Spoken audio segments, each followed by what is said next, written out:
B-Day in Sydney. Before dawn on B-Day. And at Sydney Airport, hundreds of teenagers are nearing the end of an all-night vigil. They've come to sleep tonight. Come from as far away as Grafton. Come with their books about Beatles. Transistors to listen to Beatle music. Some even do sleep. 4 a.m., 3.5 hours before the Beatles arrive. And it's one of the wettest days and one of the wettest weeks in Sydney's history. The kids have begun to scream and yell already. They're wet through, but they reckon it's worth it.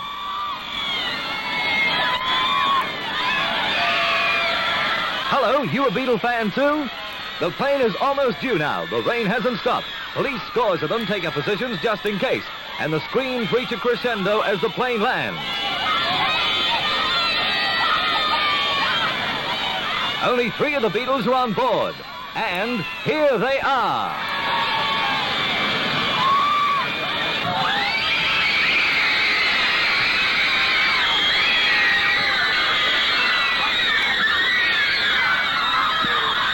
There's a special truck so the Beatles can drive close to the fans. And despite the driving rain and high wind, the Liverpool boys do just that. It must be pretty uncomfortable up there. But if hundreds of youngsters can wait in the wet, the Beatles don't mind getting damp too.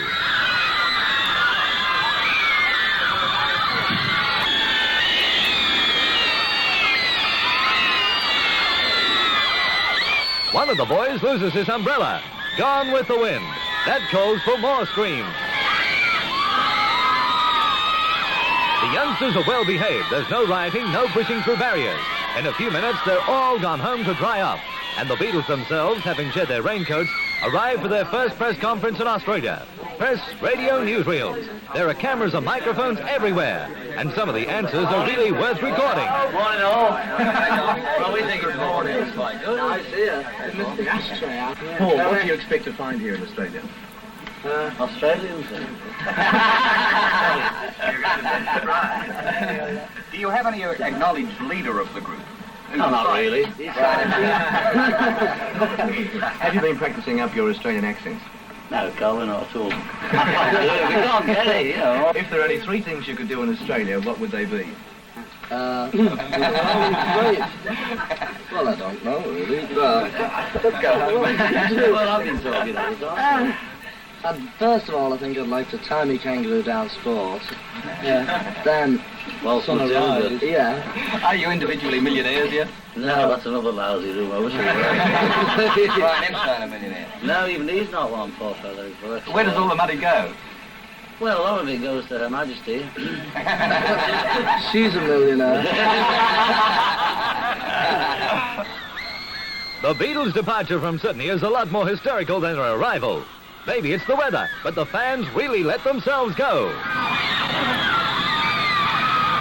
This time there is a chase across the tarmac, but the police cope with the situation, and there are even a few autographs. Some of the girls make a dash for the plane.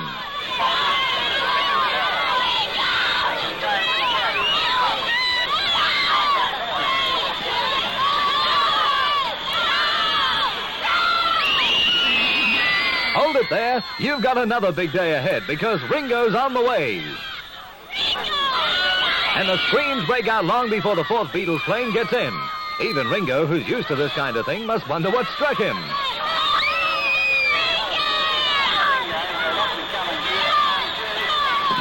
Hysteria, just look at that. And here's the cause of it all. Ringo Starr. He's arrived with the Beatles' youthful manager, Brian Epstein. Ringo lives up to his name, rings on almost every finger, and surely his hair is longer than the other members of the group. The drummer boy drives off, but only to board another plane. He'll be heading south to join the others, koala and all.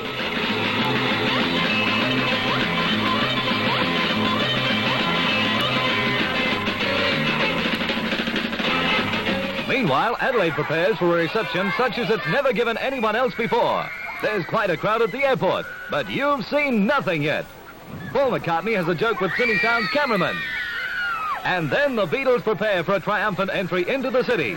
The streets are crowded. It's a tumultuous welcome. The Beatles say it's the biggest they've had in any city in the world. The boys from Liverpool drive in an open car, and there's a crowd of 30,000 to cheer them. Adelaide has really let its hair down.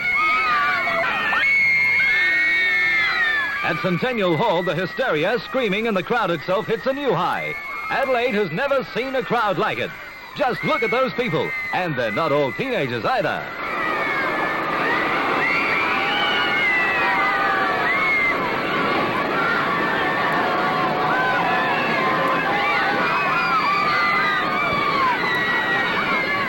When the Beatles appear on the balcony, it's a near riot.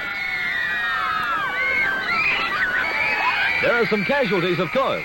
What with the crowd, the hysteria, and the Beatles, there just had to be. There they are. The Liverpool lads have taken Australia by storm. Adelaide gives them the greatest welcome in its history. The city of churches wants the Beatles. Yeah, yeah, yeah.